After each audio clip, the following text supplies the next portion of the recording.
Hey guys, welcome to another video and today I'm going to talk about 3 lessons जिनसे basically मेरी personality shape up हुई and I got to learn there are other aspect of your life beyond studying. So 7th class की बात है, उस time पे TV पे stand up comedies वगैरह बहुत आया करती थी।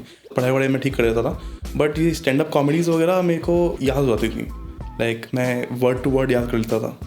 द फैक्ट इज़ सिर्फ वो याद रहती थी, ज़रूरी नहीं कि मेरी डायलॉग डिलीवरी भी उतनी ही इंप्रेसिव हो।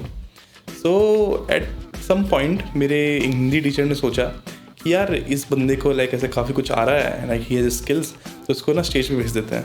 आई वॉज इन 7th और मैं 9th to 12th वालों के बीच में परफॉर्म कर रहा था। So this and me on stage. मैं कभी स्टेज पे गया नहीं था। It happened all of a sudden कि मुझे पता नहीं चला कि हुआ क्या। इतने में तो मुझे फियर डेवलप हुआ नहीं था कि लाइक ना स्टेज पे जाऊँगा, क्या होगा क्या नहीं होगा। मैंने वहाँ जाके अपनी डायलॉग डिलीवरी दी। तो मस्त चीज़ क्या है कि उस दिन कोई नहीं हंसा और उस दिन से घर आने के बाद लगभग एटलीस्ट फॉर 3 days मैं भी नहीं हंसा। तो उस दिन मैंने ये चीज़ तो रियलाइज़ कर ली थी, यार मैं स्टैंड अप कॉमेडी में इतना अच्छा भी नहीं हूँ, तो मुझे डेफिनेटली इंप्रूव करने की ज़रूरत है। बट या लोगों का वो होता है ना, लाइक दैट ऑकवर्ड रिएक्शन, मेरे माइंड से एटलीस्ट इस चीज़ का फियर निकल गया बिल्कुल। अब इससे बुरा तो क्या हो सकता है कि तुम वहाँ पर जाके 15 मिनट डिलीवरी दी एंड कोई नहीं हंसा। सो इस इंसिडेंट से बेसिकली जो मैंने लेसन सीखा वो ये था कि अगर मैं उस दिन स्टेज पे जाके वो परफॉर्मेंस नहीं देता, अगर मैंने उस दिन वो रिस्क नहीं लिया होता, तो प्रोबेबली मुझे कभी स्टेज पे जाने का मन ही नहीं करता। बिकॉज आने वाले टाइम में तो ऑडियंस और भी ब्रूटल हो गई थी। लाइक दे वुड पास ऐसे ऊट पटांग से कमेंट्स। तो ये चीज़ अच्छा था कि like I got timely expose to that. तो इस चीज़ में मेरे लिए लेसन ये था कि यार गलतियाँ तो सब करते हैं। अब पहली बार में मैं अच्छा डांस भी नहीं करूँगा, पहली बार में मैं अच्छी एंकरिंग भी नहीं करूँगा, तो गलतियाँ सब करते हैं। पर गलतियाँ करके आप सीखते हो तो क्यों ना, लाइक इसमें बुराई तो क्या है, लोग ज़्यादा से ज़्यादा लोग क्या करेंगे, हंस लेंगे। So that was the first lesson. यार आज तुम वो करो जो कोई नहीं कर रहा है, ताकि तुम कल वो कर सको जो कोई नहीं कर सकता। So fast forward a couple more years, I was in college. और कॉलेज में आने के बाद में मैंने अपना लाइक हॉबीज़ वगैरह परस्यू करना शुरू कर दिया फ्री टाइम में। लाइक कॉलेज के इवेंट्स होते थे तो I used to do photography and stuff.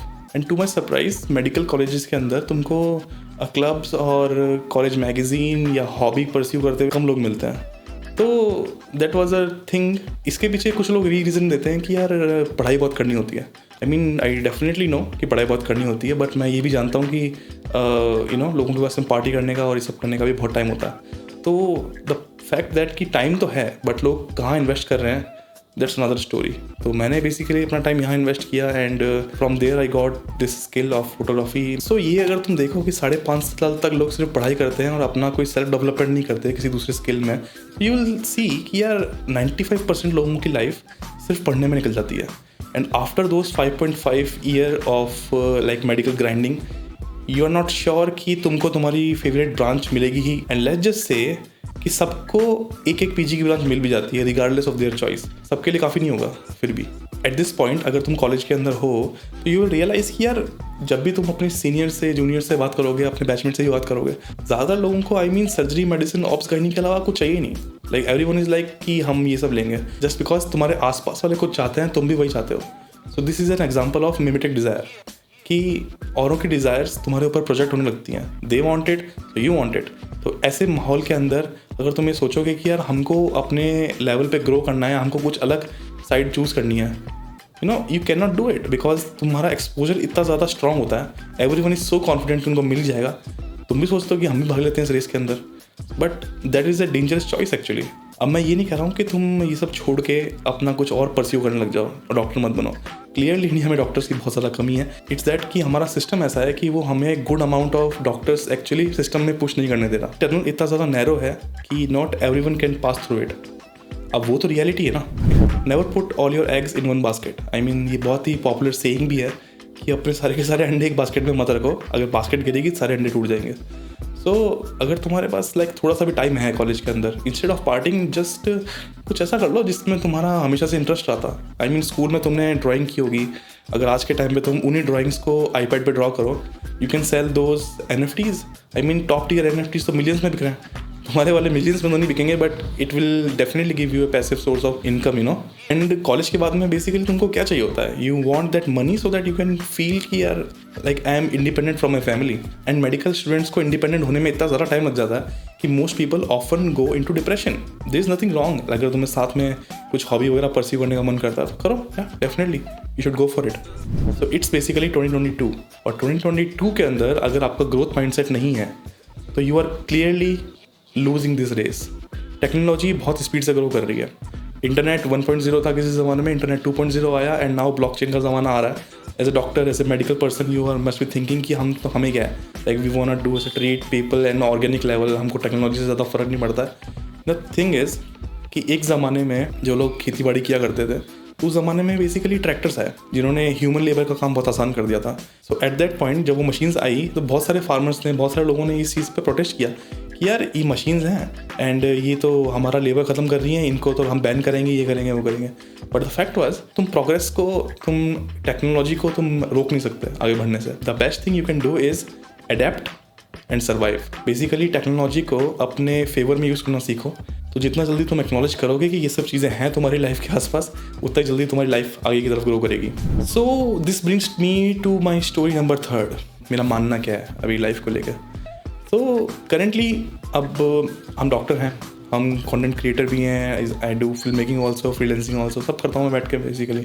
And अगर मैं चाहूँ तो मैं अपना पूरा दिन काम करके, हॉस्पिटल में जॉब करके, साइड हसल करके, सब करके, I can make a good turn off money. But clearly I am not making a good turn off money and that's why you can slice that amount in half.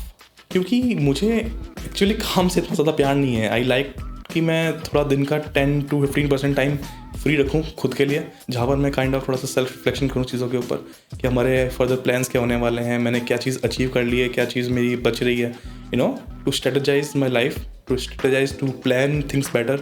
Clearly मेरी एक theory है कि अगर तुमको ऐसे 15-20% कम काम करके तुमको 50% कम स्ट्रेस मिल रहा होगा लाइफ में, तो यू शुड टेक इट.